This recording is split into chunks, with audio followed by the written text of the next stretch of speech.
I was standing in my bedroom, smoothing the front of a navy blue dress I only wore on special occasions. It wasn't new, it wasn't fancy, just clean, pressed, and respectful. The kind of thing you wear when you don't want to draw attention, when you just want to belong at the table. The house was quiet in that early evening way. No television, no radio, just the soft hum of the refrigerator down the hall and the ticking clock on my dresser. I checked the time. A little after 6. Dinner at my son's house was set for 7. I reached for my glasses as my phone buzzed on the nightstand. I expected something simple. Maybe a reminder about the time. Maybe a question about dessert. I picked it up, read the message once, then read it again more slowly. You weren't invited. My wife doesn't want you there. That was all. No greeting, no explanation. 8 short words. I sat down on the edge of the bed without realizing I was doing it. The phone stayed in my hand. The screen stayed lit. For a moment, I honestly thought it might be meant for someone else. A wrong contact, a mistake. But it was Garrett's number. And it sounded like Garrett, direct, finished, decided. I didn't cry. I didn't feel angry. I just went very still. The clock kept ticking. Somewhere outside, a car passed. I remember noticing how the fabric of the dress felt heavier than it had a moment before, like it had gained weight while I wasn't looking. I put the phone face down on the nightstand. Then I waited. Memories came quietly, without asking. Garrett as a little boy gripping my hand on his first day of school, nails digging into my skin because he was afraid to let go. Garrett at 12, sitting at the kitchen table after his dog died, staring at nothing while his cereal went soggy. Garrett, years later, standing in my living room, smiling wide as he introduced me to Marissa, his arms stiff around her shoulders like he was holding on to something valuable. I stayed seated for a long time, long enough for the room to cool, long enough for the light outside the window to shift. Eventually, I stood up and slipped the dress back onto its hanger. I didn't rush. I didn't fold it away. I just put it back where it belonged. The house felt different after that, not empty, just quiet in a new way. I walked into the kitchen and poured myself a glass of water. The tap made a sharp sound in the sink. I drank it slowly, leaning against the counter. My hands were steady. That surprised me. Then I went to the small secretary desk in the corner of the dining room. It had belonged to my mother. The wood was worn smooth where her hands used to rest. I opened the bottom drawer, the one that always stuck a little, and pulled it free. Inside were folders, neatly labeled, receipts, statements, papers I hadn't looked at in months. I took out the thickest folder and set it on the desk without opening it yet. I stood there, one hand resting on the wood, the other on the folder, and listened to the house around me. Nothing was happening, and still, something had already changed. I stayed there for a while before I sat down and opened the folder. Then I waited. I opened the folder slowly, like I was handling something fragile. Inside were papers arranged the way I always kept them. Old habits don't disappear just because feelings change. The first page was a copy of a cashier's check, $20,000, dated years ago. I remembered the afternoon clearly. Garrett had sat at this same desk, tapping his fingers, talking fast about a business idea he was sure would work. I had listened, I had nodded, I had written the check. Behind it were tuition receipts, Marissa's name printed neatly at the top of each page, real estate courses, exam fees, licensing costs. I remembered driving her to one of those classes because her car was in the shop. She had talked the whole way. I mostly listened. There were bank transfer confirmations, roof repairs, appliance replacements, emergency payments that were never really emergencies, just things that couldn't wait because they didn't want them to. Each document had a date, each one lined up with a phone call I remembered, a sigh, a pause, a sentence that started with, "Mom, we hate to ask, but..." I turned the pages without rushing.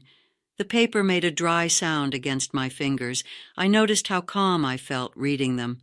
Not proud, not bitter, just aware. Near the back was a brochure, glossy paper, heavy stock, a photograph of a townhouse overlooking a river, all glass and clean lines. I remembered when Garrett brought it over. He had laid it out on my kitchen table like it was something precious. He told me it would be a place for family, that there would always be room for me. A corner, he said, his words, not mine. I had paid $120,000 toward the down payment, not as a loan, not as an investment, just as something a mother does when she believes she is building something shared. I closed the folder and sat back in the chair. The house was still quiet. The clock on the wall ticked. Somewhere, a bird landed on the porch railing and then flew off again. I stayed there a long time without doing anything. I didn't replay the text again. I didn't imagine arguments or explanations. I just sat with the papers in front of me and let the silence stretch. At some point, I realized I wasn't tired. I wasn't restless either. I was clear. I stood up, carried the folder to the kitchen table, and set it down beside my placemat. I made a cup of tea and let it steep longer than usual. The steam fogged my glasses when I lifted the mug. I wiped them clean with the hem of my sleeve. I didn't sleep that night. Not because my mind was racing. It wasn't. The thought kept returning, calm and steady, like a sentence written in ink. By the time the sun came up, I already knew what I was going to do. I showered, dressed, and sat back down at the kitchen table. The folder was still there, exactly where I'd left it. I lined the papers neatly, squared the edges, and stacked them again. Then I picked up the phone and dialed the bank. The woman who answered sounded polite and awake. I gave her my name. She verified my information. Her keyboard clicked softly through the line. "I need to suspend all automatic payments from my accounts," I said. There was a pause. "All of them, ma'am?" "Yes," I said. "Every single one." Another pause. More typing. I waited. "And I need to revoke the power of attorney granted to my son." She explained the process carefully. Forms, signatures, timelines. I listened without interrupting. When she told me what could be done immediately, I agreed. When she confirmed that the suspensions were active, I thanked her and ended the call. I set the phone face down on the table. Then I waited. The quiet after the call felt different than before. Not empty. Finished. I stayed seated at the table, my hands wrapped around the mug even after the tea had cooled. Outside, the morning moved along like it always did. A neighbor pulled out of their driveway. Someone walked a dog past my window. Ordinary life, continuing without comment. I didn't feel proud of what I'd done. I didn't feel guilty either. It felt procedural, like closing an account that no longer served its purpose. The phone rang a few minutes later. I didn't pick it up. I watched the screen light up, vibrate, and go still. Then it rang again, same number, Garrett. I put the phone face down and waited. That was the first step, not answering right away, letting the silence do what it needed to do. Around mid-morning, I moved through the house and did the small things I always put off. I washed the breakfast cup. I wiped the counter. I folded a load of laundry that had been sitting in the dryer since the night before. Nothing urgent. Nothing dramatic. The phone buzzed again while I was folding towels, then again while I swept the kitchen floor. Each time, I acknowledged it without reacting. I could hear James's voice in my head, the way he used to say things when he wanted me to slow down. "Edith, you don't have to answer everything just because it rings." By noon, the calls stopped. I made myself a simple lunch and sat at the table again, the folder still nearby. I opened it once more, not to relive anything, but to check something specific. I took out a yellow legal pad and wrote at the top, Step 1. Step 1. Stop the automatic flow. Below it I wrote Step 2, regain control of access. Step 3, I left blank for the moment. In the afternoon, the doorbell rang. I looked through the front window before opening it. Garrett stood on the porch, his shoulders tight, his jaw set the way it gets when he's trying to stay calm but hasn't quite managed it. I opened the door and stepped back. He came in without waiting, like he always had. I noticed that, and I let it register. "Mom," he said, already talking. "What's going on? The mortgage didn't go through. The car payment bounced. The bank called." I nodded. "Yes." He stopped short, like he'd expected an argument and run into a wall instead. "You canceled everything?" "All of it," I said. "Every automatic payment." He sat down heavily in the living room chair. He looked around, as if the room might explain something I hadn't. "Why would you do that?" I walked to the kitchen and poured 2 cups of tea. The kettle clicked off on its own. I carried 1 cup into the living room and set it on the table in front of him. He didn't touch it. "You sent me a message last night," I said, "telling me I wasn't invited to dinner." He rubbed his hands together. "That was... Marissa was upset. It wasn't meant to be like that." I sat across from him. "Was it sent by mistake?" He didn't answer right away. "I'm not asking to argue," I said. "I'm asking because it matters." He looked down at the cup. "No." I nodded once. "Then it wasn't a mistake." The room was quiet again. He shifted in his seat. I waited. "You've always helped us," he said finally. "We depend on that." "I know," I said. "That's why I stopped." He looked up at me then, really looked, like he was seeing a different version of me and trying to place it. I didn't explain further. I didn't justify it. I let the fact sit between us. After a few minutes, he stood up. "We'll talk later," he said, already moving toward the door. "Yes," I said. "Later." He left without finishing his tea. I stayed in the chair after he was gone. The cup sat untouched on the table, steam long faded. I didn't move it right away. Then I stood, rinsed both cups, and set them in the rack. Step 1 was done. Then I waited. The next knock came 2 days later. It was late afternoon. The light had softened, the kind that stretches shadows across the floor without making the room feel dark. I was at the kitchen sink, rinsing a plate, when I heard it.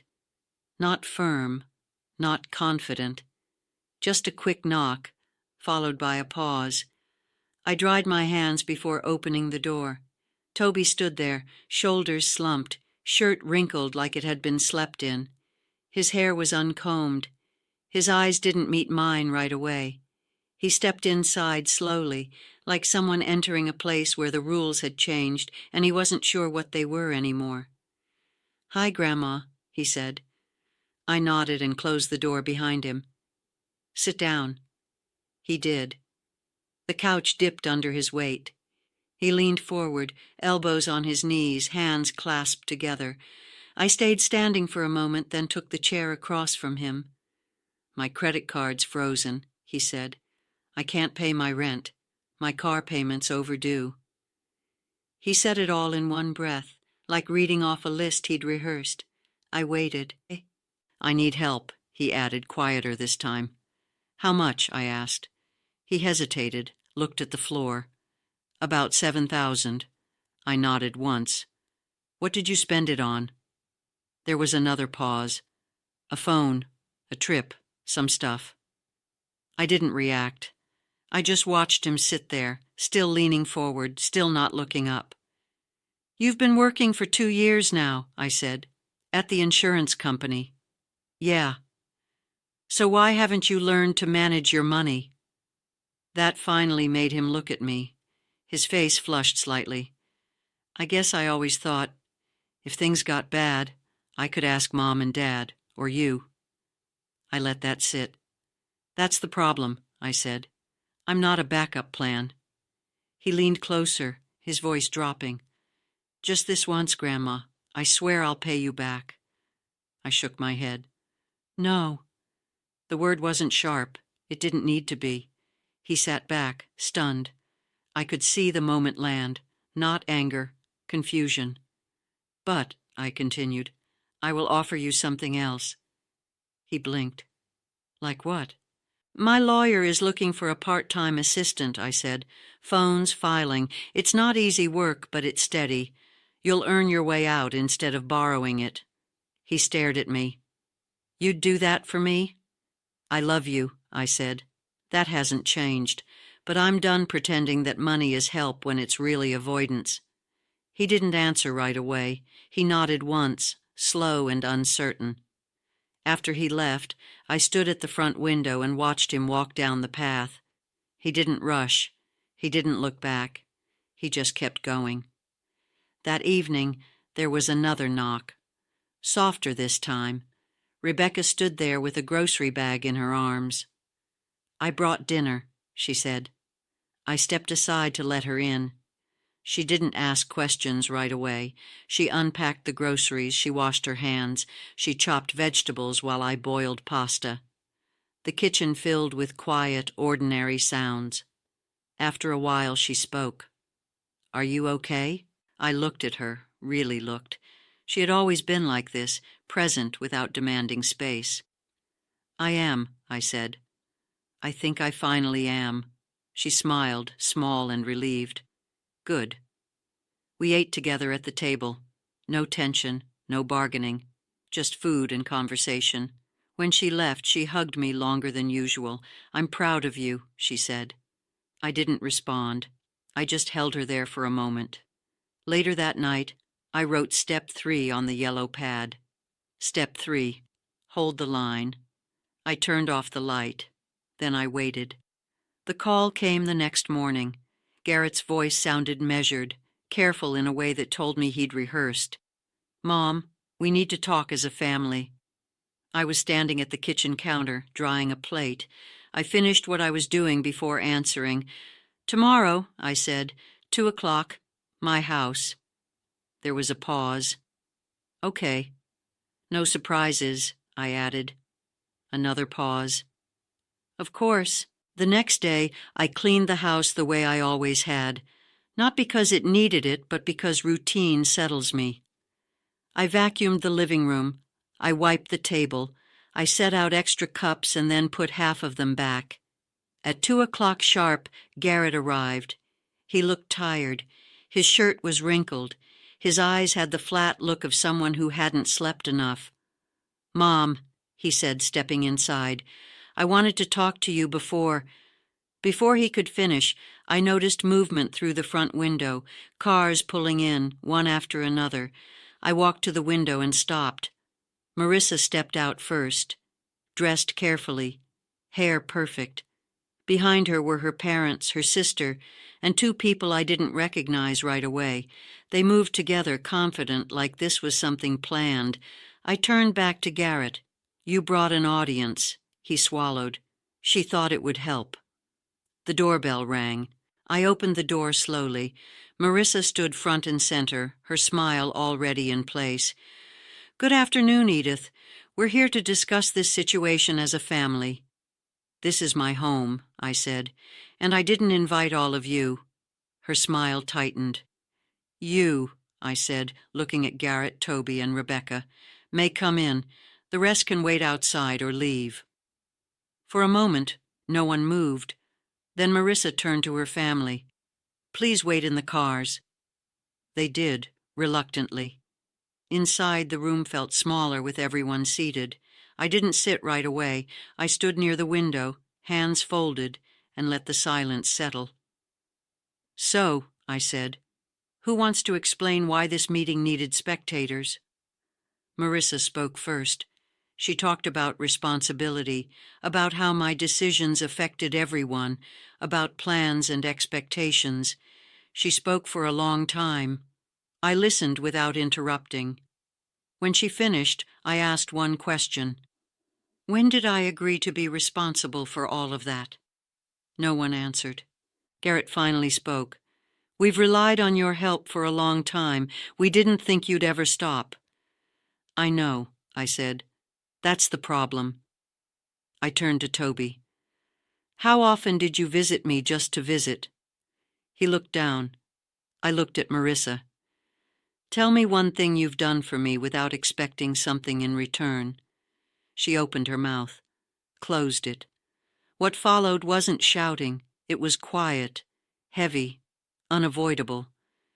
This isn't about money, I said. It's about erasing someone once they stop paying. Marissa stood up abruptly. You'll regret this. I didn't move. You're free to leave. Garrett hesitated at the door. If you ever want to talk, I will, I said, when it's not about money. They left. Rebecca stayed behind long enough to hug me. I'm proud of you, she whispered. After the door closed, I stood in the quiet room. The chairs were slightly out of place. One cup sat untouched on the table. I straightened the chairs. I rinsed the cup. I turned off the light. Then I waited. 6 months passed. I didn't mark the time. I didn't count the days. I just noticed the absence of noise. No late-night calls, no urgent messages, no questions that weren't really questions. Mornings settled into a rhythm. I made coffee and sat on the porch while the sun came up. I read books I'd owned for years but never opened. I walked the same path through the park James and I used to take, the gravel sounding the same under my shoes. The folder stayed in the desk drawer. I didn't open it again.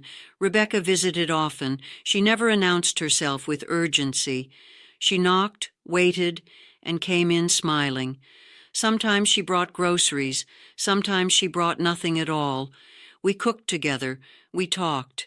We sat without talking. One afternoon she mentioned, carefully, that her parents were selling the townhouse. They're moving to a smaller place, she said, as if reporting the weather. I nodded. That makes sense.